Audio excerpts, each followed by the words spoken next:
안녕하세요. 오늘 여러분과 함께 살펴볼 자료는 캐나다 바이오테크 기업이죠. 브리아셀 테라퓨틱스, 나스닥 티커는 BTCX인데요. 이 회사 분석 리포트랑 최근 주가 관련 기사들입니다.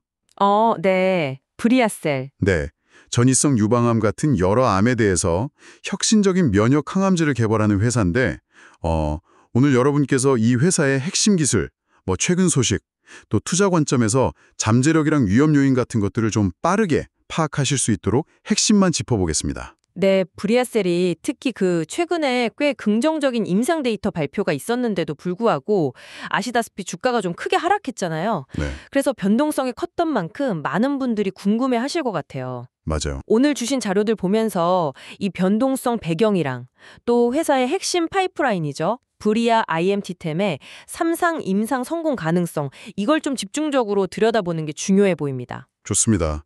그럼 먼저 브리아셀의 핵심 기술부터 좀 짚어보죠. 개인 맞춤형 치료의 장점을 가지면서도 기성품, 그러니까 오프 더 쉘프 형태로 제공 가능한 면역 치료 플랫폼 브리아 OTS. 네. 이게 좀 흥미롭더라고요. 네, 그게 아주 독특한 접근 방식이죠. 99% 이상 환자에게 맞는 세포주를 미리 가지고 있고 간단한 타액 검사로 최적의 치료제를 딱 매칭할 수 있다니.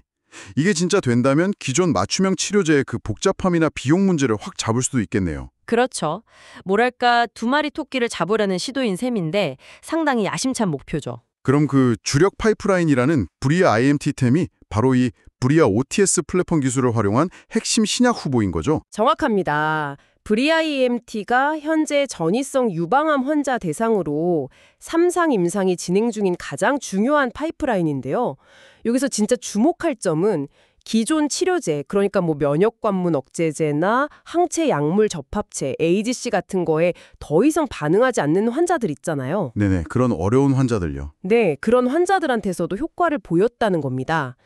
보고된 평균 생존 기간이 12개월이었는데 비교군이 보통 7.2개월에서 한 9.8개월 정도거든요. 와, 12개월이면 상당한 차이인데요? 그렇죠. 상당히 인상적인 데이터죠. 심지어 폐전이가 완전히 사라지거나 안구 돌출 종양이 100% 해소된 그런 놀라운 사례들도 보고가 됐었고요. 정말요? 폐존이 완치라니. 대단하네요. 네, 이런 가능성 덕분에 FDA로부터 신속 심사, 패스트 트랙 지정까지 받았고요. 이야, 임상 결과만 보면 정말 기대가 큰데 근데 그럼에도 불구하고 최근 주가는 왜 그렇게 급락했던 걸까요? 자료들 보니까 7월에 있었던 공모주 발행하고 관련이 좀 깊어 보이는데요. 네, 맞습니다. 그게 아무래도 직접적인 원인이었죠. 소형 바이오테크 기업들 한테는 자금 조달이 생존이랑 성장에 정말 필수적이잖아요. 근데 이게 단기적으로는 주가에 부담을 줄 수밖에 없거든요. 그렇죠. 희석 우려가 있으니까요. 네.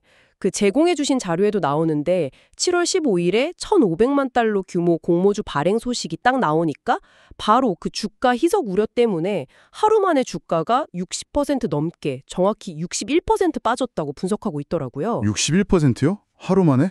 와. 네. 게다가 같은 자료 보면 최근에 공매도 물량도 좀 늘었고 또 직전에 7월 말에 긍정적인 임상 데이터 발표로 주가가 막 111% 급등했었거든요. 아, 맞아요. 엄청 올랐었죠? 네, 그러니까 그 후에 약간 과매수 상태에 따른 기술적 조정? 이런 것도 하락 요인으로 작용한 걸로 보입니다. 근데 여기서 중요한 건 이런 단기적인 주가 움직임이 브리아 IMT의 임상적인 가치 자체를 훼손하는 건 아니라는 점이죠.